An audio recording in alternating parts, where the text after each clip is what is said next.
Hi everyone, this is a letter dated June 30th, 2019 from Patricia Parsons, a wonderful woman who was framed by the feds. What else is new?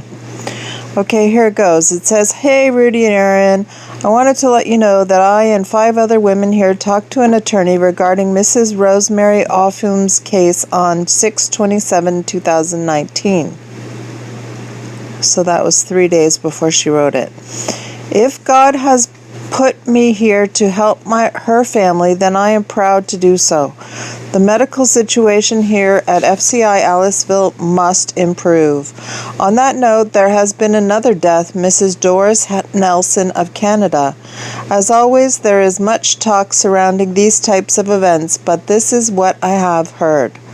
Mrs. Nelson was apparently diagnosed several weeks to months ago with stage 4 bone cancer off-site. The facility that diagnosed her said there was nothing that they could do for her and sent her back. I cannot believe that the staff here did not know her medical condition. So if there was nothing that could be done for her, they should at least have managed her pain. My friend and I push a 70-year-old here in a wheelchair. Her story to follow. On Monday, June 10th, medical called sick call at 7:30 a.m. Mrs. Nelson was third in line. The 70-year-old further back, pushed by my friend. Some were sent back to their units, as was the woman we pushed and told to come back at noon. I pushed her back after lunch. Mrs. Nelson was still there in the waiting room when we returned. I am told that she did return to her unit to go to the restroom at some point, probably during lunch. As we sat in the waiting area to be called, Mrs. Nelson was moaning and screaming out in pain. She was in obvious pain. That kind of shooting pain cannot be faked. We listened to her pain for about 2 hours, so she was waiting to be seen from 7:30 a.m. till 2 p.m. I do not know what they did for her when they finally took her to the back, but I do know that several of the other women asked for her to be seen before them, that they could wait. Please take her first, they said.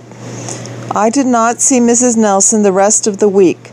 The next thing I heard was that she passed away on June 14th, 2019. We were told that she passed away in the ambulance on the way to the hospital, ? Be at peace with God, Mrs. Nelson.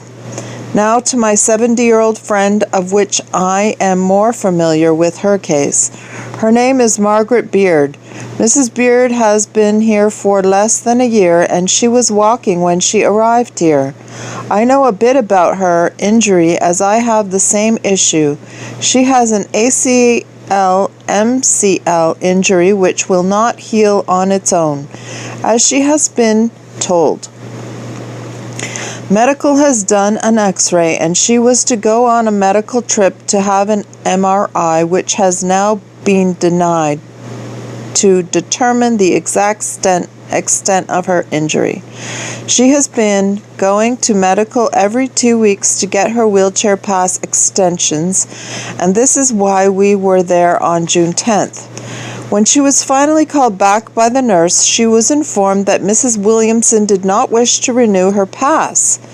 The nurse gave Mrs. Beard a knee brace and told her that she needed to be walking and she would be given some exercises to do. She does walk in the unit with a walker and behind her wheelchair, but there is no way she can walk with either across the compound in these 10-minute moves we have. A 10-minute move, I'm not really sure what that is, but it sounds like jail lingo. Plus, she is afraid of falling if her knee goes out on her again. At 70, if she were to fall, she could break a hip or worse. It was a few days later that she was given her exercises also. Mrs. Beard is doing her best to safely navigate the compound and is now scheduled for radiology. It seems that she needs to know the extent of her injuries so that she doesn't do more harm. Please pray for the women here that truly need medical care, that they get the care they need. If people are to be locked up where they are unable to care for themselves, then it is the responsibility of those who have locked them up to see that they are properly cared for, period. God bless and walk sacred, Pat Parsons.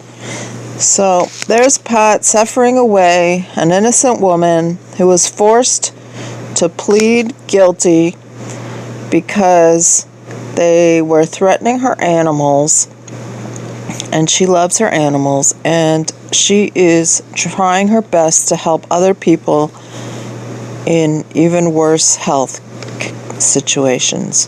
Thank you for praying for her and her friends. Good night.